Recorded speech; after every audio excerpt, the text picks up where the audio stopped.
তাই তো? লাল সাহেবের পরে বিধায়িকা কি হয়েছে? আপনার মেয়ে। এই বলুন, আপনার মেয়ে হয়েছে? হয়েছে? আপনার মেয়ে হবে না, আপনার ছেলে হবে না। নেতার ছেলে নেতা তৈরি হবে, আর ভোটারের ছেলে লাঠিয়াল বাহিনী হবে। আপনি বলুন, আজকে তামান্নাকে যারা খুন করলো, তামান্নাকে যারা খুন করলো, তাদের যদি ন্যূনতম জ্ঞান থাকতো কাজটা করতো।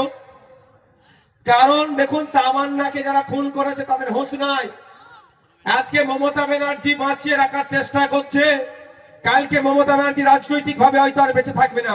হায়াতের কথা বলছি না ভাই, আয়ুর কথা বলছি না। আমি আমার শত্রুরও সুস্থতা কামনা করি, আয়ু কামনা করি। রাজনৈতিক ভাবে মানে ক্ষমতায় থাকবে না, কি হবে? কেস কিন্তু হয়ে আছে, কেস হয়ে আছে, অতটা সহজ নয়। তাহলে বিপত্ত। আজকে যদি পেটে শিক্ষা থাকতো যে মারতে যাচ্ছি, অজ্ঞাতে মেরে যদি মারা যায় কি হবে, 302 ধারায় কেস খাবো, সারাটা জীবন আমাকে জেলের মধ্যে থাকতে হবে। মারপিট করতো, হিংসায় জড়াতো। পড়াশোনা থাকলে হিংসায় জড়াবে না। যাতে না পড়াশোনা করতে পারে, স্কুলে টিচার দিয়ে বন্ধ করতাম। স্কুল আছে, স্কুল আছে, টিচার নাই। আপনার আমার বাড়ির ছেলেমেয়েরা যাচ্ছে, মিড ডে মিল খাচ্ছে আর ঘরে আসছে। যদি শিক্ষিত হয়ে যায়, তাহলে লাল সাহেবের মেয়ের হয়ে আর বোনটা মারবে কে?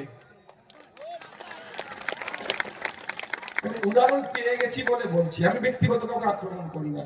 মানে নেতার ছেলের হয়ে বোম মারকে, নেতা আপনার বাপেদেরকে নিয়ে বোম মারিয়েছে, খারাপ ভাবে নেবেন না, হয়েছে তো?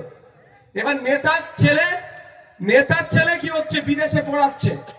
নেতা তার ছেলেকে বিদেশে পড়াচ্ছে, আর আপনার নেতার হয়ে বোম মারছেন, আর আপনার ছেলেটা মিড ডে মিল খাচ্ছে আর বাড়িতে এসছে অশিক্ষিত হয়ে ঘুরছে।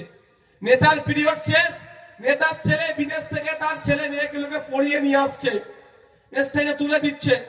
আপনার ছেলের যোগ্যতা নেই, নিচে বসে আছে, যোগ্যতা নেই, কাজ পাচ্ছে না, বাইরে কাজে গেলে লাশ হয়ে ফিরে আসছে, লাশ হয়ে ফিরে আসছে। এই চেন্নাইয়ে আমাই মাঝি, গতকালকে চেন্নাইয়ে অমাই মাঝি নামে আপনার মুর্শিদাবাদের এক শ্রমিককে খুন করেছে। জুয়েল রানা খুন হচ্ছে, সোমনাথ দেবনাথ খুন হচ্ছে, আপনার এদিকে সাবির মল্লিক খুন হচ্ছে, মার খেয়ে হচ্ছে বা খুন হয়ে বাড়ি চলে আসছি।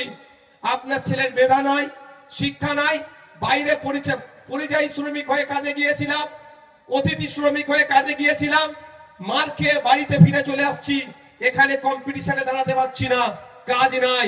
ওই নেতা তার ছেলেকে মেয়েকে বিদেশ থেকে পড়িয়ে নিয়ে আসছে, ওই নেতা আপনার ছেলে মেয়েগুলোকে হায়ার করছে, বলছে কি আমার ছেলের হয়ে আমার মেয়ের হয়ে বুথ দখল করবি, তাহলে 300 টাকা তোকে রোজ দেব। শিক্ষিত হলে কাজ সে খুঁজে নিতে পারত, কাজ নাই, 300 বিয়ে করে ফেলেছে, ছেলে পুলে হয়েছে, পরিবার হয়ে গেছে, ওই 300 টাকার জন্য বোম ছুড়লো, আমার তামান্নাকে ওরা খুন করে দিল। যদি পেটে বিদ্যা থাকতো এ কাজ করতো ভাই, এ কাজ করতো?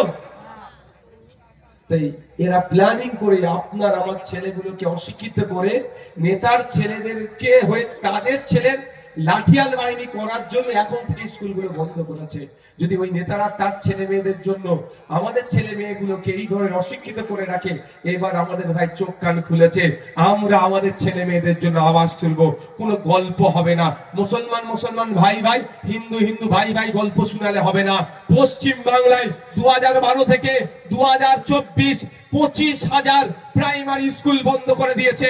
শুভেন্দু অধিকারী একবারের জন্য ওই স্কুল খোলার গল্প বলবে না, কারণ শুভেন্দু বাবুও জানে যদি দলিতটা, যদি আদিবাসীটা, পিছড়ে বর্গের হিন্দুটা শিক্ষিত হয়ে যায়, তাহলে ওর হয়েও ঝান্ডা ধরে হই হইটা কিভাবে করবে।